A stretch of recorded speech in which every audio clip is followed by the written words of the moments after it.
Hi dears, എല്ലാവർക്കും പുതിയൊരു വീഡിയോയിലേക്ക് വീണ്ടും സ്വാഗതം. ഇന്ന് ഞാനിവിടെ നല്ലൊരു നാടൻ പലഹാരത്തിൻ്റെ റെസിപ്പി ആയിട്ടാണ് വന്നിട്ടുള്ളത്.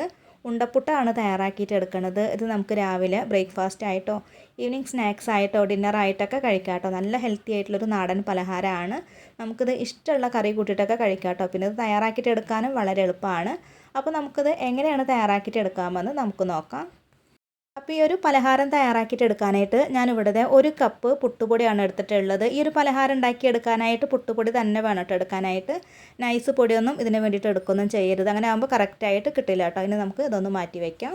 മിക്സിയുടെ ചെറിയൊരു ജാർ എടുത്തതിന് ശേഷം ഇതിലോട്ട് 3/4 കപ്പ് അളവിൽ തേങ്ങ ചിരകിയതാണ് ഇട്ട് കൊടുക്കുന്നത്. തേങ്ങ ചിര കൂടുതലായാലും കുഴപ്പമൊന്നുമില്ല കേട്ടോ, നല്ല ടേസ്റ്റ് ഉണ്ടാവും.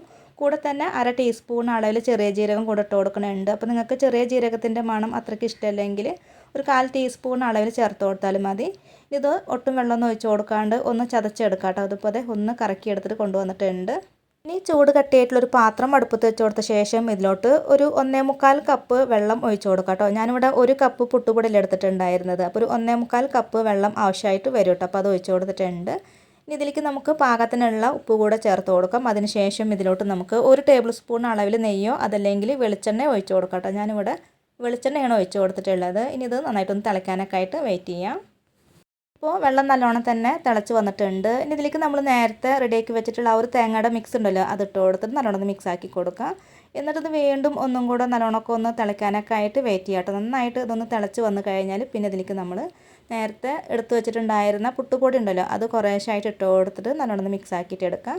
അപ്പോൾ ഈ ഒരു സമയത്ത് ഈ ഒരു വെള്ളം ഒന്ന് ടേസ്റ്റ് ചെയ്ത് നോക്കാം കേട്ടോ. ഉപ്പൊക്കെ കുറവാണെങ്കിൽ കുറച്ച് ഉപ്പൊക്കെ ഇട്ട് കൊടുക്കാവുന്നതാണ്. അപ്പോൾ ഞാൻ കുറച്ച് ഉപ്പൊക്കെ ഇട്ട് കൊടുത്തിട്ടാണ് ഈ ഒരു പുട്ടുപൊടി ചേർത്ത് കൊടുക്കുന്നത്. ഇനി നന്നായിട്ട് ഇതൊന്ന് ഇളക്കി കൂടെ കൊടുക്കാം കേട്ടോ. ഒട്ടും കട്ടകളൊന്നും ഇല്ലാത്ത വിധത്തിൽ നന്നായിട്ടൊന്ന് മിക്സ് ആക്കി കൊടുക്കാം. നമ്മൾ പത്തിരിക്കൊക്കെ പൊടി വാട്ടിയെടുക്കില്ലേ, അതുപോലെ തന്നെ വേണം കേട്ടോ അതും ചെയ്യാനായിട്ട്. അപ്പോൾ കുറച്ച് നേരം കൈയ്യെടുക്കാണ്ട് ഇതുപോലൊക്കെ ഒന്ന് ഇളക്കി കൊടുത്ത് കഴിയുമ്പോഴേക്കും ഇതിലത്തെ ആ ഒരു വെള്ളമൊക്കെ നല്ലോണം തന്നെ ഡ്രൈ ആയിട്ട് പൊടിയൊക്കെ നല്ലോണം തന്നെ നനഞ്ഞ് കിട്ടിയിട്ടുണ്ടാവും കേട്ടോ. അപ്പോൾ നന്നായിട്ട് ഈ ഒരു പൊടിയൊക്കെ വാടി കിട്ടിയിട്ടുണ്ട്. ഇനി ഇത് കുറച്ച് നേരം ഇതുപോലെ ഒന്ന് ഇളക്കി കൊടുത്തതിന് ശേഷം ഇതിൻ്റെ ആ ഒരു നല്ലൊരു ചൂടുണ്ടല്ലോ, അതൊക്കെ ഒന്ന് പോവാനായിട്ട് ഒന്ന് വെയിറ്റ് ചെയ്യാം. ഞാനിതിവിടെ ചൂടാറാനൊക്കെ ആയിട്ടൊന്ന് മാറ്റിയിട്ടുണ്ടായിരുന്നു കേട്ടോ. കംപ്ലീറ്റ് ചൂടാറി പോവണ്ട, ചെറുതായിട്ടൊരു ചൂടൊക്കെ ഉള്ള സമയത്ത് തന്നെ വേണം കേട്ടോ അതുപോലെ ഒന്ന് ഉരുട്ടിയെടുക്കാനായിട്ട്. അപ്പോൾ കുറേശ്ശെ മാവ് എടുത്തിട്ട് നമുക്കിത് ഉരുളകളൊക്കെ ആക്കിയിട്ട് വെക്കാം കേട്ടോ. അത് നമ്മൾ ഉരുളകളാക്കിയിട്ട് എടുക്കുന്ന സമയത്ത് നമ്മുടെ കയ്യിലൊട്ടി പിടിക്കുകയൊന്നും ചെയ്യില്ല കേട്ടോ. കാരണം നമ്മളിതിൽ വെളിച്ചെണ്ണയും അതുപോലെ തന്നെ തേങ്ങ ചേർത്തുകൊണ്ട് തന്നെ നമുക്കിത് ഈസി ആയിട്ട് ഇതുപോലെ ഉരുട്ടിയെടുക്കാനൊക്കെ ആയിട്ട് പറ്റും കേട്ടോ. കയ്യിൽ എണ്ണ അതല്ലെങ്കിൽ നെയ്യൊന്നും തടവി കൊടുക്കേണ്ട ആവശ്യമൊന്നുമില്ല. ഈസി ആയിട്ട് ഇതുപോലെ നല്ല ഷേപ്പിൽ തന്നെ നമുക്ക് ഉരുട്ടിയെടുക്കാനൊക്കെ ആയിട്ട് പറ്റും. ഞാനിവിടെ എല്ലാതും ഒന്ന് റെഡിയാക്കിയിട്ടൊക്കെ എടുക്കുന്നുണ്ട് കേട്ടോ. വളരെ ഈസിയാണ് കേട്ടോ. അത് കാണുമ്പോൾ നല്ലൊരു പണിയാണെന്നൊക്കെ തോന്നും. അങ്ങനെയൊന്നുമില്ല കേട്ടോ, വളരെ ഈസി ആയിട്ട് നമുക്കിത് ചെയ്തെടുക്കാനൊക്കെ ആയിട്ട് പറ്റും. അപ്പോൾ ഞാനിവിടെ എല്ലാതും ഒന്ന് റെഡിയാക്കിയിട്ടൊക്കെ ഒന്ന് എടുക്കട്ടെ. അപ്പോൾ എല്ലാതും ഞാനിവിടെ ഉരുളകളൊക്കെ ആക്കിയിട്ട് വെച്ചിട്ടുണ്ട്. ഇനി നമുക്കിത് ആവി കയറ്റി വേവിച്ചെടുക്കാം. ഒരു ഇഡ്ഡലി പാത്രത്തിൽ വെള്ളമൊക്കെ വെച്ച് കൊടുത്തതിന് ശേഷം ഒരു തട്ടൊക്കെ വെച്ചിട്ട് അതിൻ്റെ മുകളിൽ വാഴയിലുണ്ടെങ്കിൽ അത് വെച്ച് കൊടുക്കാം കേട്ടോ. ഇതാവുമ്പോൾ നല്ലൊരു മണമൊക്കെ ഉണ്ടാവും കേട്ടോ ഈ ഒരു പലഹാരത്തിന്. എന്നിട്ട് ഈ ഒരു ഇലയിലോട്ട് ഒരല്പം തേങ്ങ ചിരകിയത് കൂടെ ചേർത്ത് കൊടുക്കാം. അതിന് ശേഷം നമ്മൾ ഉരുട്ടി വെച്ചിട്ടുള്ള ആ ഒരു ഉരുളകളൊക്കെ ഉണ്ടല്ലോ, അതൊക്കെ ഒന്ന് വെച്ച് കൊടുക്കാം. ഞാനത് ചെറിയൊരു അളവിൽ ഉണ്ടാക്കിയെടുത്തത് കാരണം ഒറ്റ ട്രിപ്പിൽ തന്നെ അത് വേവിച്ചെടുക്കുകയാണ് കേട്ടോ ചെയ്യണത്. അതിന് ശേഷം ഇതിൻ്റെ മുകളിൽ ഒരല്പം കൂടെ തേങ്ങ ചിരകിയത് കൂടെ ചേർത്ത് കൊടുത്തിട്ട് ഇത് അടച്ച് വെച്ചിട്ട് ഒരു 15 മിനിറ്റോളം ഒന്ന് ആവി കയറ്റിയിട്ട് വേവിച്ചെടുക്കുകയാണ് ചെയ്യണത്.